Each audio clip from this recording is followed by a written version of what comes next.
जय हिंद। आज नए जोश और जज्बे से हम शुरू करते हैं आपका making of Indian constitution.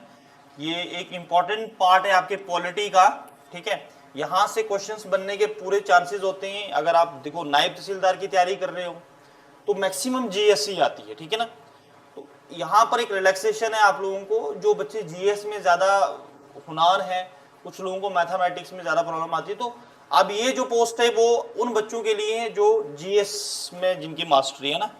SI में तो मैथमेटिक्स वालों की मास्टरी है, तो हमारे ऐसे बब्बर शेर यहाँ पर भी हैं, वैसे ऐसी बात नहीं है, ठीक है। देखो making of Indian constitution, Bharat का संविधान जब बना और उसके पीछे बनाने के लिए कितने लोग, क्या किस तरह की कमेटीज का गठन किया गया, किस तरीके से जदोजहद की गई, ठीक है। तो सारी चीजें आज हम पढ़ेंगे, ठीक है।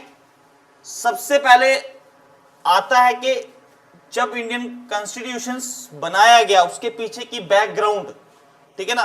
बैकग्राउंड क्या थी, आज बहुत सारे नए पॉइंट्स हैं जो आपने प्रीवियस नहीं पढ़े हैं, ठीक है।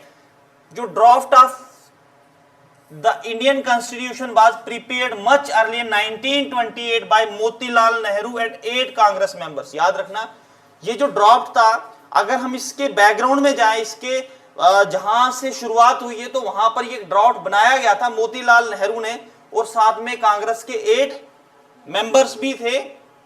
अर्लियर की बात कर रहा हूं मैं, ठीक है।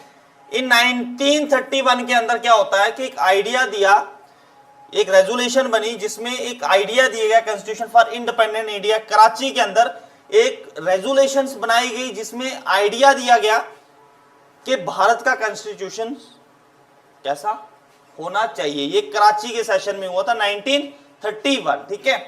उसके बाद ये इंडियन नेशनल कांग्रेस का सेशन था, ठीक है। अगर हम बात करेंगे यहां पर जो बात की गई, द बेसिक वैल्यूज, जो बेसिक वैल्यूज आज आपको दिखती हैं, universal adult franchise, right to freedom and equality, right of minorities were withdrawal from this resolution. इसमें इन चीजों की को विथड्रॉ किया गया, ठीक है, क्योंकि भारत अभी भी कहां पर था, अंडर ब्रिटिशर्स रूल।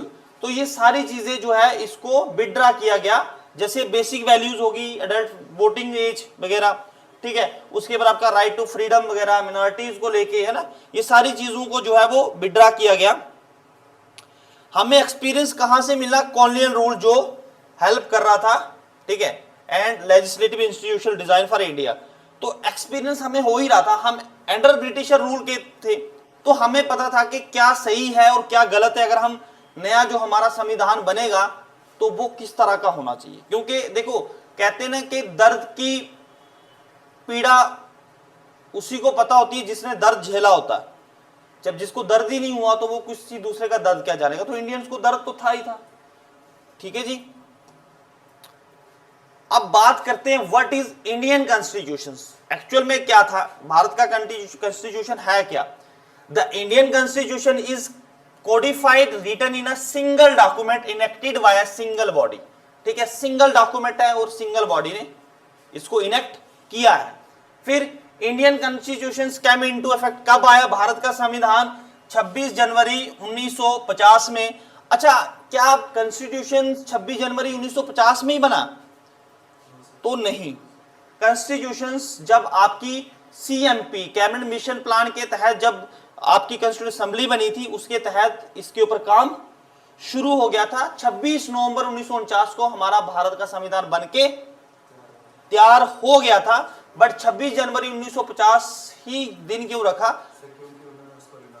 हाँ, पूर्ण स्वराज जो इनने किया था, एक दिन मनाया था कि आजादी का दिन, ये 1930 से ही मनाते आ रहे थे, तो यही दिन इसीलिए चुना गया, ठीक है जी। Are you getting my point. इस सुप्रीम क्या कहा, जो कॉन्स्टिट्यूशन है वो सुप्रीम है, ठीक है, एमलगमेशन है और रिजिडिटी एंड फ्लेक्सिबिलिटी है, ठीक है ना, मतलब पावरफुल है। मतलब ये जो कानून बनाया गया, फ्लेक्सिबल, रिजिडिटी, ये हम आगे डिटेल में पढ़ेंगे। ये एक टॉपिक है आपका फीचर्स ऑफ इंडियन कॉन्स्टिट्यूशन में। Constitution assembly had written debated and finalise the constitution between दिसंबर 1946 से लेके जनवरी 1950 तक। ये पूरा जो डिबेट्स हुई जो पूरे इसके ऊपर फाइनलाइज किया गया, क्योंकि बहुत सारे अमेंडमेंट्स भी किए गए, है ना। अब मनदीप कहता कि भाई कॉन्स्टिट्यूशन हमारा ऐसा होना चाहिए, हम बोलेंगे नहीं भाई तू अपनी चला रहा है ना, कहीं ना कहीं तेरा इसके अंदर जो है वो ब्याज छुपा हुआ, ठीक है ना। फिर बात करते हैं वो डेट जिसका आपको बेसब्री से इंतजार था। 1934 का वो दिन था जब एम.एन. रॉय ने कॉन्स्टिट्यूट असेंबली को फ्रेम किया और आइडिया ऑफ कॉन्स्टिट्यूशन दिया। Idea of constitution is given by M.N.. Roy, ठीक है। इसका पूरा नाम क्या है आप लोग भी बताएंगे और जो लोग देखेंगे वो कमेंट सेशन में बता देंगे, कमेंट बॉक्स में, ठीक है। नेक्स्ट 1935 में कांग्रेस ने ऑफिशियली डिक्लेयर किया कि भाई हम the idea of forming a constitute assembly was supported by leaders of Indian national Congress and demand was put forward, ठीक है ना। पहली बार अगर आप देखोगे इतिहास की दुनिया में पहली बार कांग्रेस ने क्या किया कि आइडिया ऑफ कॉन्स्टिट्यूशन को सपोर्ट किया और ऑफिशियली डिक्लेयर किया कि भारत का संविधान होना चाहिए। 1938 का वो दिन था जब पंडित जवाहरलाल नेहरू ने on the behalf of Indian national Congress ये डिक्लेयर किया कि Indian constitution should be free from interference of outsider, इसमें कोई भी इंटरफेरेंस बाहर का हमें नहीं चाहिए। 1940 की बात है कि जब ब्रिटिशर्स ने ये सारा आइडिया एज अगस्त ऑफर के तौर पर एक्सेप्ट किया कि भाई हम आपके जो आप लोगों ने जो प्रस्ताव रखा है हम इसको स्वीकार करते हैं। Before the Quit India movement, अभी क्विट इंडिया मूवमेंट शुरू नहीं हुआ था, Cripps mission said that the formation of a constitute assembly would be after world war second. अब मुद्दा खड़ा हो गया, हम यहां से प्लानिंग बना रहे हैं कि कॉन्स्टिट्यूशन ऑफ इंडिया होना चाहिए। अगस्त ऑफर के तहत उन्होंने एक्सेप्ट किया, बाद में इसको रिजेक्ट भी कर दिया था अगस्त ऑफर को, क्योंकि अगस्त ऑफर के अंदर कोई भी ऐसी बात नहीं थी जो मुस्लिम लीग को सेटिस्फाई करती, क्योंकि मुस्लिम लीग चाहती थी कि हमें एक सेपरेट नेशन चाहिए। बट अगस्त ऑफर में सीधा उन्होंने कहा था कि हम भारत को आजाद कर देंगे भैया। बट दूसरी चाल चली, क्विट इंडिया मूवमेंट बाद में आता, अगस्त ऑफर को रिजेक्ट कर दिया फर्दर, ठीक है। बाद में इनके बीच में आपस में मुस्लिम लीग और कांग्रेस के बीच में कांग्रेस ने कहा भाई अंग्रेजों तुम कौन होते हो, ये हमारा घर का मामला, हम कैसे सुलझाए, ठीक है ना। मुस्लिम लीग के जो लोग हैं वो हमारे भाई हैं, तो तुम हमसे दूरी रहो, तुम बताओ तुम हमारे लिए क्या कर रहे हो। तो क्रिप्स मिशन आता है जिसमें 3 लोग थे, कौन कौन से थे? SPA Stafford Cripps, Pethick Lawrence और अलेक्जेंडर, ये 3 लोग आते हैं क्रिप्स मिशन के तहत भारत के अंदर और ये कहते हैं कि कॉन्स्टिट्यूट असेंबली बनेगी भैया। बनेगी कब? जब वर्ल्ड वॉर सेकेंड होगा खत्म और तुम लोग हमारा साथ दोगे। तो गांधी जी ने कहा भैया ना, ये लॉलीपॉप तो पहले बड़ी बार खा लिया हमने, इसमें तो स्वाद कोई नहीं है, ठीक है। हर बार तुम लॉलीपॉप देते हो, इस बार हम नहीं चलने देंगे। तो क्रिप्स मिशन भी फेल्ड हो जाता है फाइनली, ये वापिस कहां चला जाता है? ये वापिस ब्रिटेन चला जाता है भाई, ये छोटी सी बात है। अब होता क्या है कि 1946 में जनाब फिर से एक कैबिनेट मिशन फॉर्म करती है पार्लियामेंट ऑफ ब्रिटेन और भारत के अंदर भेजती है कैबिनेट मिशन प्लान के तहत। इसमें भी 3 लीडर का गठन होता है, ये तीनों होते हैं वही सपा, याद रखने का तरीका है सपा, ठीक है ना। Stafford Cripps, Pethick Lawrence and Alexander, ये 3 लोग आते हैं। जब ये आते भारत के अंदर तो बोलते भैया तुम लोग छोड़ो बाकी का मसला, तुम पहले इलेक्शन करवा दो, देन वी विल डिसाइड कि तुम पाकिस्तान वाले तुम पाकिस्तान लेके चलो और इंडिपेंडेंट भारत है जो अपने कर रहे। तो ये एग्रीड हो जाते हैं, कोई बात नहीं, पहले हम इलेक्शन करवाते हैं, ठीक है ना भाई। इलेक्शन में कौन किसका साथ देता है? उस समय जब इलेक्शंस करवाए गए जनाब, टोटल जो सीट्स थी 389 सीट्स थी। कितनी थी? 389 सीट्स थी। तो यहां पर भी इनका ब्रेकडाउन था, इसमें 296 जो सीट्स थी वो ब्रिटिश इंडिया के लिए थी। किसके लिए थी?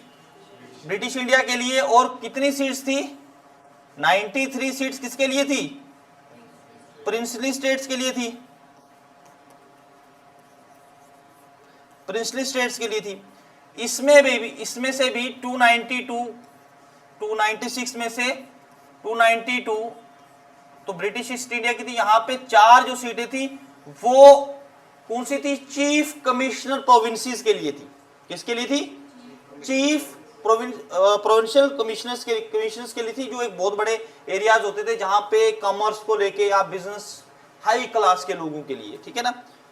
अब constituent assembly had 389 seats, 296 British east India, 93 जो थी प्रिंसी स्टेट के लिए थी मेजोरिटी। अब इलेक्शंस हो जाते हैं। इलेक्शन में भैया कांग्रेस 208 सीटों से जीत हासिल करती है और 73 सीट्स किसको मिलती हैं? मुस्लिम लीग्स को। 15 किसको मिलती हैं? अदर्स को। पता ही होगा इतना आपको, 15 सीट्स अदर को मिलती हैं। और प्रिंसली स्टेट क्या करती हैं जनाब? प्रिंसली स्टेट्स जो है बाइकॉट करती हैं इस इलेक्शन को। Boycotted the election. Princely state ने क्या कर दिया? इस इलेक्शन को बाइकॉट कर दिया, ठीक है। अब 208 लोग कांग्रेस के जीतते हैं। तो यहां पर प्रॉब्लम खड़ी हो जाती है मोहम्मद अली जिन्ना को, क्योंकि नहाएगा क्या, निचोड़ेगा क्या? 73 सीट से वो क्या ही करेगा? क्योंकि देखो यहां जो डिवीजन हुई थी that is not based on, आप कह सकते हो पॉलिटिकल डिवीजन थी। ये पॉलिटिकल डिवीजन थी। कहते हैं ना मानसिकता, कुछ लोगों की मानसिकता ऐसी है कि जिसको हम कहते हैं कि चप्पल और जूतों से भी मारेंगे तो तभी सीधी नहीं हो सकती। तो मोहम्मद अली जिन्ना ने ऐसे मानसिकता के लोगों को अपने साथ पाकिस्तान लेके चला गया। उनको कहा कि तुम्हें अलग मुस्लिम देश दिया जाएगा। आज आपको पता कि भूखमंगा नंगा पाकिस्तान किस तरह की हालात की जिंदगी जी रहा है। जो इंडिया में जो लोग रह गए, जो मुस्लिम इंडिया में रह गए, आज भी वो प्राउड फील करते हैं कि शुक्र है कि ऊपर वाले का हमारे दादा परदादा ने ऐसी गलत डिसीजन नहीं दिए ताकि हम लोग भी आज उनकी तरह होते। तो कुछ लोग भारत का एक बहुत क्लियर नीति थी, you all have to proud of India, because India में ऐसा कोई भी नहीं था। पाकिस्तान तो मुस्लिम देश के तौर पर बन गया ना, इंडिया में ऐसा नहीं कहा। तो बहुत सारे लोगों ने इस चीज का विरोध किया कि भाई अगर पाकिस्तान बेस्ड मुस्लिम के ऊपर है तो हिंदुस्तान जो है वो हिंदूज के अकॉर्डिंगली होना चाहिए। तो जो हमारे बड़े विचारधारी के नेता थे उन्होंने कहा नहीं भैया, ये भारत सबका, जो रहना चाहता वो रहे, जो जाना चाहता वो जाए। तो इससे बड़ा सांस्कृतिक और महानता आपको किस देश में मिलेगी यार? प्राउड फील होना चाहिए आप लोगों को, ठीक है। समझ में आया? तो होता क्या है, तो कॉन्स्टिट्यूएंट असेंबली की जो है वो सेशन शुरू हो जाते हैं। अब क्या शुरू हो जाते हैं? सेशन शुरू होते हैं। पहला सेशन 9 दिसंबर 1946 के अंदर होता है। यहां पर इस कॉन्स्टिट्यूएंट असेंबली में जो मीटिंग थी उसमें 211 मेंबर्स ने पार्ट लिया। याद रखना, पहला जो प्रेसिडेंट था इस मीटिंग का डॉक्टर सचिदानंद सिन्हा जी थे। ये उस समय एक दिन के प्रेसिडेंट बनाए जाते थे असेंबली के सेशंस के, ठीक है ना। तो ये थोड़ा ओल्डेस्ट पर्सन था, तो बोला यार इसी को बना देते हैं हम, ठीक है ना। बुजुर्ग हम आज नहीं कहते हैं भाई आप बड़े हो आप बोलो पहले। दैट्स द संस्कृति of Bharat, that's the culture of Bharat, है ना। उसके बाद 11 दिसंबर 1946 के अंदर परमानेंट प्रेसिडेंट डॉक्टर राजेंद्र प्रसाद को बनाया जाता और वाइस प्रेसिडेंट, और ये टेम्परेरी था, ठीक है। और advisory, constitution advisory BN Rao को बनाया जाता है, ठीक है। किसको बनाया जाता है? BN राव को बनाया जाता है। ये चीज याद रखनी है आपने। अब क्या होता है, 13 दिसंबर के अंदर जो प्रेसिडेंट बनाया गया, ऑब्जेक्टिव रेजोल्यूशन, ये प्रेसिडेंट इस समय पंडित जवाहरलाल नेहरू थे। इसने एक ऑब्जेक्टिव रेजोल्यूशन लिया भारत वहां पे, ठीक है। उसने कहा कि जो कॉन्स्टिट्यूशन जो होगा भारत का, उसका स्ट्रक्चर जो होता है ना, बेसिक स्ट्रक्चर हमारे कॉन्स्टिट्यूशन, आप जैसे एक ले लो कि हम जब कोई बिल्डिंग बनाते हैं तो उसका पहले एक स्ट्रक्चर बनाते हैं। तो एक फिलोसफिकल होना चाहिए, फिलोसफिकल स्ट्रक्चर होना चाहिए, ठीक है ना। ये एक ऑब्जेक्टिव रेजुलेशन किसने दिया आपका, किसने दिया, पंडित जवाहरलाल नेहरू ने, जो फर्दर पास हुआ 22 जुलाई 1947 के अंदर। भाई समझ में आ रहा है, मजा आ रहा नहीं, कॉन्स्टिट्यूशन भारत पढ़ रही हो आप लोग, काले आपको आ रहा। फिर माउंटबेटन, फिर जब इन्होंने पार्ट ही नहीं लिया, किसने, मुस्लिम लीग ने बिल्कुल भी हिस्सा नहीं लिया, इन्होंने बाइकआउट कर दिया कैबिनेट मिशन प्लान्स के जो इलेक्शन हुए थे, जो सेशन बैठे थे, उसमें बैठने से इन्होंने बिल्कुल इनकार कर दिया कि भैया हमें तो पाकिस्तान चाहिए। इन मतलब दंगा फसाद होना शुरू हो गया, रॉयट्स होना शुरू हो गए, मार दहाड़, 1947 में बहुत सारे लोग मारे गए, ठीक है। तो ये कम्युनल रॉयट्स शुरू हो गए बीच में, हिंदू मुस्लिम सिख आपस में, मतलब ये पॉलिटिकली मतलब आपस में लड़ाना शुरू कर दिया, क्योंकि अगर लड़ाई नहीं करवाते तो जिन्ना अपने प्लान में सक्सेस नहीं होते।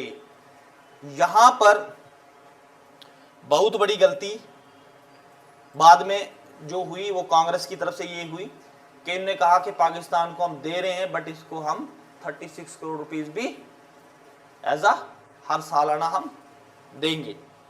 गांधी जी ने कहा कि सालाना हम कितना देंगे इसको, 36 करोड़, और 36 करोड़ उसको मिला, वो बम बना के हमारे ऊपर। उस समय 36 करोड़ मतलब बहुत बड़ी बात थी भाई, 36 करोड़, 36,000 करोड़, मतलब इसके आसपास। जितना हमारे और आपके पास जम्मू में आ जाए तो फिर हम लोग तो किसी को नहीं मानेंगे। 3 June first parliament of India constitute assembly was form, ठीक है ना। फर्स्ट स्पीकर जो थे याद रखना GB मुवालकर थे, ये इंपॉर्टेंट पॉइंट्स हैं। और chairman of the constitute assembly के डॉक्टर राजेंद्र प्रसाद जी थे। और 26 नवंबर जो 1949 में the constitution of India was made, ये याद रखना, 26 नवंबर 1949 the constitution of India was made. Okay, are you getting my point?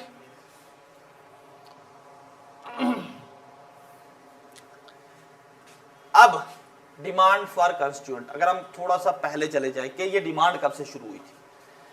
अनाई बिसेंस general assembly 1922 में एग्रीड हो गई थी कि कॉन्फ्रेंस हो जाए जिसमें हम कॉन्स्टिट्यूशन का ड्राफ्ट बनाएं, ठीक है। अनाई बिसेंट का बहुत बड़ा रोल रहा है, ठीक है।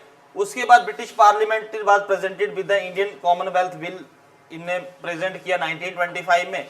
ये एक आप कह सकते हो कि इंपॉर्टेंट कॉन्स्टिट्यूशनल रिफॉर्म था भारत के लिए, याद रखना, ठीक है। ब्रिटिश पार्लियामेंट ने प्रेजेंट किया था इंडियन कॉमनवेल्थ बिल, कब किया था, 1925 में। ये एक इंपॉर्टेंट कॉन्स्टिट्यूशनल रिफॉर्म था भारत के लिए। मोतीलाल नेहरू की report which was considered the first major attempt towards the full fledged constitution was published 1928, मैंने पहले ही पढ़ा दिया ये पॉइंट आपको।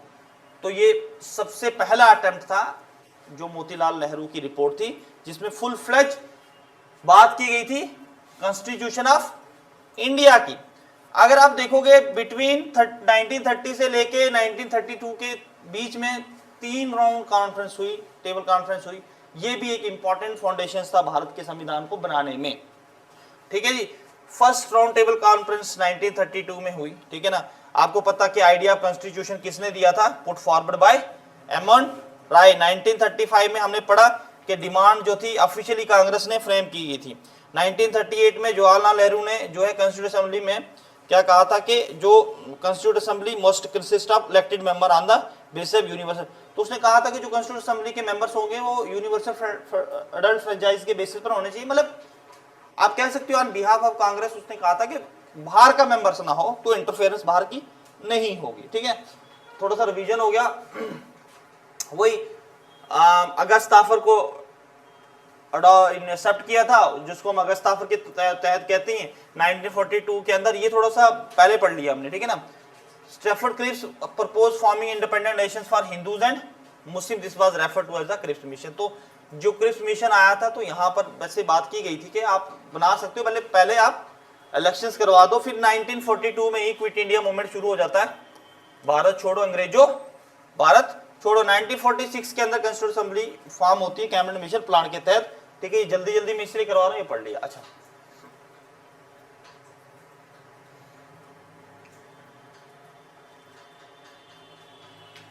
ठीक है, क्या कहता है कि constitute assembly was an assembly of elected representative who drafted the document of constitution. तो कॉन्स्टिट्यूशन असेंबली क्या थी, जो लोग इलेक्ट किए गए थे, वो जो रिप्रेजेंटेटिव थे जिन्होंने ड्राफ्ट किया था डॉक्यूमेंट किसका, कॉन्स्टिट्यूशन ऑफ इंडिया का। तो असेंबली अगर आप बात करोगे, election of assembly were held in जुलाई में हुए थे, फर्स्ट मीटिंग आपको पता दिसंबर में हुई। अब due to partition the constitution assembly was also divided. अगर आप पार्टीशन की बात करोगे तो कॉन्स्टिट्यूशन असेंबली भी क्या होगी, फर्दर डिवाइड होगी। पहले 389 सीट्स थी, अब 299 होगी, है ना, कम होगी, ठीक है ना। उसके बाद क्या कहता है, the constitution assembly was had the responsibility, इसका रिस्पांसिबिलिटी थी कि वो कॉन्स्टिट्यूशन फॉर्म करे, ठीक है ना। तो इट फंक्शन, इसने फंक्शन कहां से कहां तक किए, दिसंबर 1946 से लेके 1949 तक। अगर आप देखोगे कि यहाँ पर कितनी थी मेजर, 8 मेजर कमेटीज थी और 15 माइनर कमेटीज थी जो कॉन्स्टिट्यूशन असेंबली में थी, और इनके डिफरेंट सब्जेक्ट्स थे। अगर उनकी ऑब्जेक्टिविटी की बात करो तो इनको अलग अलग तरह के काम दिए गए थे, अलग अलग डिमांड्स को फुलफिल करने के लिए, ठीक है।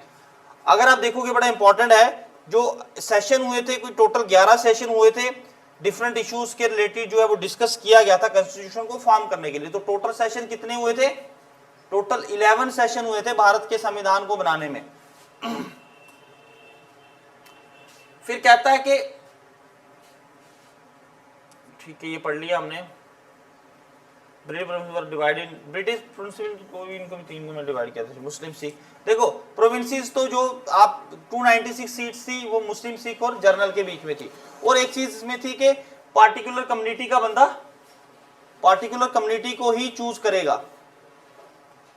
अभी तक कहां था, मेरी क्लास मिस कर दी ना,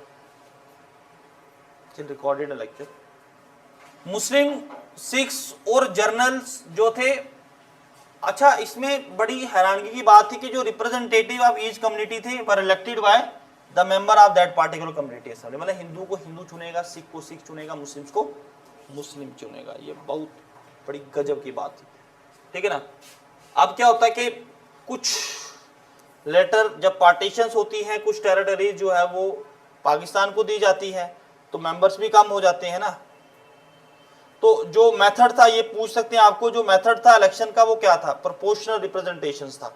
एक सीट मतलब 10 लाख लोगों के पीछे, ठीक है ना। एक सीट कितने लोगों के पीछे थी, 10 लाख लोग एक सीट, ठीक है ना, ये चीज याद रखना। फिर क्या कहता है, provinces 292 with state receiving 93 seats, है ना, seats in each provinces proportional, ये हमने पढ़ लिया, ठीक है ना, ये पढ़ लिया हमने,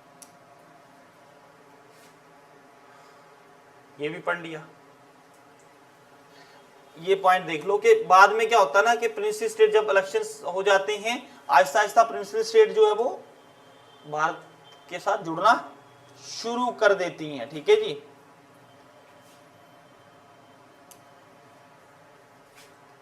ये कुछ इंपॉर्टेंट है, जैसे यूनियन कॉन्स्टिट्यूशन कमेटी हो गया, यूनियन पावर कमेटी, इनके जो हेड थे वो कौन थे, पंडित जवाहरलाल नेहरू थे।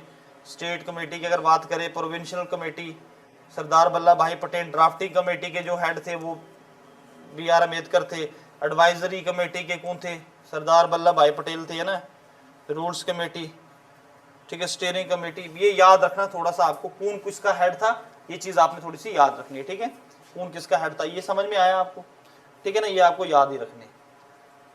फिर ड्राफ्टिंग कमेटी की बात करते हैं, it's chairman was Dr. B.R. Ambedkar. The first draft of the Constitution of India was given February 1948. Following second draft October 1948. पहला ड्राफ्ट 1948 में दिया गया, दूसरा अक्टूबर 1948 में दिया गया। जो फाइनल ड्राफ्ट था वो 4 नवंबर 1948 में दिया गया था, ठीक है। पहला ड्राफ्ट, दूसरा ड्राफ्ट और तीसरा ड्राफ्ट पूछ सकते हैं कौन कितने नवंबर, है ना। The motion of the draft was pass by the constitution assembly. तो जो मोशंस था कब पास किया गया इसको, फाइनली 26 नवंबर ऑफ 1949, जब आपका संविधान लगभग कंप्लीट हो चुका था। आप देखोगे following resolutions of the Lahore session in दिसंबर में 1949 पूर्ण स्वराज डे, 1939 नहीं है, 1929, ठीक है, 19 1920 पूर्ण स्वराज डे जो सेलिब्रेट किया जाता है, इसके पीछे आपको पूछा जाएगा कि क्यों रखा गया। एक पूर्ण स्वराज 1929 को हुआ था कि हम कंप्लीट तरीके से हम भारत को आजाद मानते हैं। जैसे आज पाकिस्तान में बलूचिस्तान कहता है कि हम पाकिस्तान को एक्सेप्ट नहीं करते हैं, पाकिस्तान का पार्ट हम नहीं है, ठीक है। दस the constitution came into force, आपको पता है कब आया, है ना। कुछ प्रोविजंस को छोड़ के, जैसे सिटीजनशिप, इलेक्शंस हो गया, प्रोविंशियल पार्लियामेंट, ये पहले ही बन गए थे ना। सिटीजनशिप हो गया, इलेक्शंस हो गए, ये उससे पहले फॉर्म हो गए थे। इनको छोड़ के जो संविधान था वो हमारा 26 जनवरी 1950 में संपूर्ण तरीके से भारत के ऊपर काम करना शुरू हो गया था। अच्छा, क्वेश्चन आएगा कि मुझे बताओ कि आपका जो संविधान है 26 जनवरी 1950 से पहले आप कौन सा संविधान यूज करते रहे हो? वो था आपका गवर्नमेंट ऑफ इंडिया एक्ट 1935। अगर आपको पूछा जाए कि which is the major part in the constitution of India, that is government act of India 1935। आज ही मेजर पोर्शन भारत का जो है, भारत के संविधान का, वो कहां से उठाया गया? गवर्नमेंट ऑफ इंडिया एक्ट 1935 से, याद रखना, ठीक है जी। Are you getting my point? फिर क्रिटिसिज्म क्या था? कोई रिप्रेजेंटेटिव बॉडी नहीं थी, ना ही कोई डायरेक्टली इलेक्ट किया गया था कि भाई किसको चुनना है, मतलब अगर कॉन्स्टिट्यूशन ऑफ इंडिया बनाना तो किसको चुनना है, कौन बनेगा। और कोई सॉवरन बॉडी नहीं थी, बस फाउंड बाय, जो भी बनाया था वो ब्रिटिश गवर्नमेंट के जो रूल्स थे उनके अकॉर्डिंगली ही बनाया गया था, है ना। तो अभी अब क्रिटिसिज्म ये था, बट बहुत टाइम कंज्यूमिंग था, और कहा जाता है कि ये मतलब डोमिनेटेड था कांग्रेस एंड हिंदूज में, है ना। जो संविधान का जो बनाया गया था, कांग्रेस की विचारधारा थी इसमें, ठीक है ना। अब देखो कि कॉन्स्टिट्यूशन असेंबली अगर बात करेंगे, चेंज क्या आया? The constituent assembly become a sovereign body and had a authority to change laws made by British parliament. अब जो कॉन्स्टिट्यूएंट असेंबली बनाई गई उसको सोवरेन बनाया गया, और वो आप चेंज कर सकती थी। जो ब्रिटिश पार्लियामेंट के लॉज थे उनको भी बदलने की हिम्मत क्या, पूरा अथॉरिटी रखती थी, ठीक है। इट परफॉर्म टू फंक्शंस, दो फंक्शंस क्या थे? Constitution and acting as a constitution और as a parliament as a legislative body, दो फंक्शंस इसके। ये आप याद रखो ना रखो, ये थोड़ा आपको बड़े से बड़े एग्जाम्स में जब आप मेंस वगैरह लिखोगे वहां काम आता है ना। तो मेंबर ऑफ मुस्लिम जो लीग्स थे उन्होंने विड्रॉ कर दिया था, उन्होंने पाकिस्तान लास्ट में ज्वाइन, पाकिस्तान एक नया देश बना दिया था, ठीक है। उसके बाद वही आ गया, ये हमने पढ़ लिया। प्रेम्बल बाद में आया, कॉन्स्टिट्यूशन ऑफ इंडिया के बाद में आया, ठीक है। फीचर्स एंड ऑब्जेक्टिव रेजोल्यूशंस के क्या फीचर्स थे? It acted as a guideline for the member of, देखो जो रेजोल्यूशन बनाई गई थी वो एक तरह का मैप था कि किस तरह का कॉन्स्टिट्यूशन ऑफ भारत होना चाहिए। तो वो गाइड कर रहा था किसको? जो कॉन्स्टिट्यूएंट असेंबली के मेंबर्स थे, ठीक है ना, उनको ये गाइड कर रहा था। Economic stability, political security and faster unity of the nation, ये सारी चीजें मतलब बेस कहां से बन रहा था? ऑब्जेक्टिव रेजोल्यूशन से, ठीक है ना। तो proclaim India as a sovereign democratic republic nations, क्या और था इसमें? Ensure your federal form of government with distribution of power between central and, देखो यहां पर ना फेडरल, बात फेडरल आ गई है। बात फेडरल की बात करोगे तो फेडरल क्या होता है? Division of power between state and centres के बीच में, ठीक है ना। अगर भारत का संविधान हम फीचर्स में पढ़ेंगे, वैसे यूनिटरी बेस्ड है हमारा। आप स्पेसिफिकली नहीं बोल सकते हो कि आपका जो भारत का संविधान है वो फेडरल है या यूनिटरी है, ठीक है जी। उसके बाद guarantee and secure justice, equality, freedom, belief, faith, worship, location, system, इनको दिया गया कि भाई आप लोगों को मिलेगा, आपको जस्टिस मिलेगा, आपको फ्रीडम है, बिलीफ, फेथ, जो भी आप मानते हो, है ना, जिस भी धर्म रिलीजन को आप मानते हो उसमें आपको पूरी सिक्योरिटी मिलेगी, ठीक है ना। Maintain territorial integrity and sovereignty, ठीक है। ये कुछ पॉइंट्स हैं, आप बस रीड कर सकते हो, बाकी इसमें ज्यादा कुछ नहीं है ना। ये थोड़ा सा पढ़ लो कि नवंबर 26, 1949 में motion of draft constitution was proclaimed approved, है ना, gaining the signature of the members as well as the president ने भी कर लिया। It should be emphasised that the preamble was enacted after the constitution, है ना। इससे पता चलता है कि प्रेम्बल कब बना? बाद में बना, ठीक है। After 3 seats of reading of the draft 3 बार इसको पेश किया गया, मैंने पढ़ाया आपको। Produced by drafting committee and published in October 1948। The constitution was accepted, constitution accept कब किया गया? 26 नवंबर 1949 में विद द प्रेम्बल। अच्छा, अगर आप देखोगे ओरिजिनल जो कॉन्स्टिट्यूशन है उसमें कितने आर्टिकल थे? 395 थे, 8 शेड्यूल थे, है ना। Some of the article, some of the 340 articles such as article 5 to 9 article, ये वाले जो आर्टिकल्स हैं, है ना, वेंट इनटू इफेक्ट एंड ये इफेक्टिव हो गए थे। कुछ आर्टिकल 5 to 9 हो गए, 379, 380, 388, है ना। ये जो आर्टिकल्स थे ये कब ही शुरू हो गए थे वर्किंग पे? जब 26 नवंबर 1949 में संविधान जो बनाया गया था। बाकी कब इनेक्ट हुए थे? 1950 में। शाबाश, वेरी गुड। उसके बाद the remaining article went into effect on कब हुए? 26 जनवरी 1950 को। The Indian independence act of 1947 and the government of India act of 1935 are repealed and once the constitution of India took effect. और constitution India currently अभी वैसे ज्यादा ही होंगे थोड़े से, ठीक है। और जो गवर्नमेंट ऑफ इंडिया एक्ट था 19, जो इंडिपेंडेंस एक्ट था उसको रिवील किया गया, और जो कॉन्स्टिट्यूशन था भारत का उसको लागू किया गया। अगर आज की बात करोगे तो ये आर्टिकल से वैसे इससे भी ज्यादा हो सकते। कुछ वुमेन्स का भी बहुत बड़ा रोल रहा है कॉन्स्टिट्यूशन असेंबली में, है ना। Women also had a vital part in creating the Indian constitution which was a prominent element of constitution assembly. There were several women member of Constituent Assembly who contributed to the creation of independence India Constitution India on unique way। कौन कौन सी वो हैं? जैसे आपकी आ जाती है राजकुमारी अमृत कौर, है ना, was first woman in independence India to appointed as the cabinet as the health minister, ठीक है ना। और ये जो आपका एम्स है ना, आज जो आप एम्स देखती हो, तो all India institute of medical science, ये उसी की देन है, इस लेडी की, ठीक है, इस लेडी की देन है, ठीक है जी, राजकुमार अमृता कौर, ठीक है। फिर अगर आप देखोगे अम्मू स्वामीनाथन को, तो आप देखोगे फंडामेंटल राइट्स हो गया, डायरेक्टिव प्रिंसिपल स्टेट पॉलिसीज हो गया। According to Shrimati Ammu Swaminathan are the two study foundations on which the Indian constitution relies, है ना। उस ये जो फंडामेंटल राइट और डायरेक्टिव प्रिंसिपल स्टेट पॉलिसीज को कहा था कि ये दो जो फाउंडेशंस हैं जहां पे कॉन्स्टिट्यूशन ऑफ इंडिया जो है वो रिलाई करता है, ठीक है ना। थोड़ा थोड़ा नाम याद रखना इनके बारे में। फिर श्रीमती लीला राय इंपॉर्टेंट फिगर रही है, प्री और पोस्ट, पहले भी और बाद में भी। फाउंडेड द जैतिया महिला संगीति and दक्का Mahila Satyagraha Sangh, both of which advocated for women's empowerment. तो ये वुमेन एम्पावरमेंट के लिए इसका बहुत बड़ा रोल रहा है, ठीक है, ये लेडी है, ठीक है जी। उसके बाद श्रीमती दक्षियानी विलयादुन, ठीक है, तो she was the member of Madras constituency expressed her concern for the Harijan community in the assembly bye voting against the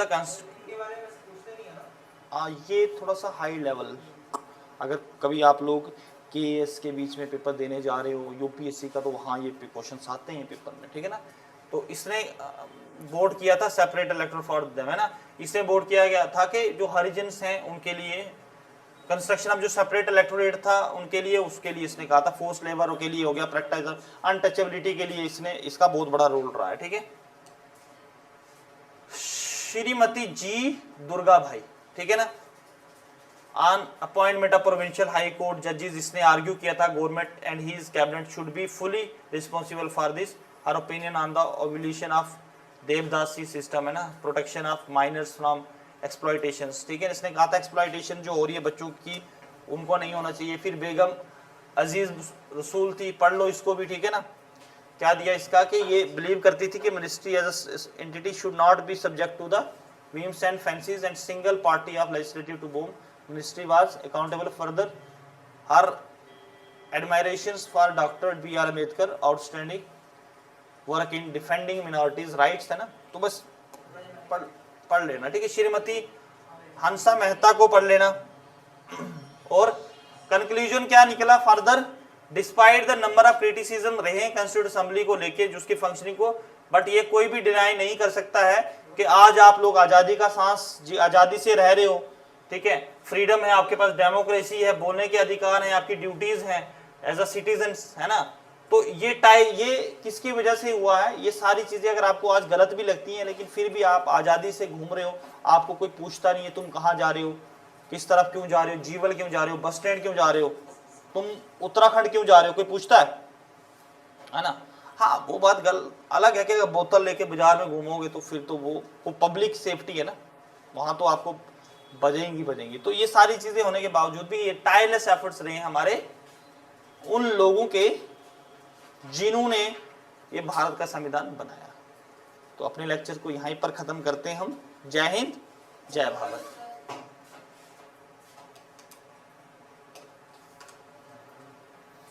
किसी को कुछ पूछना है?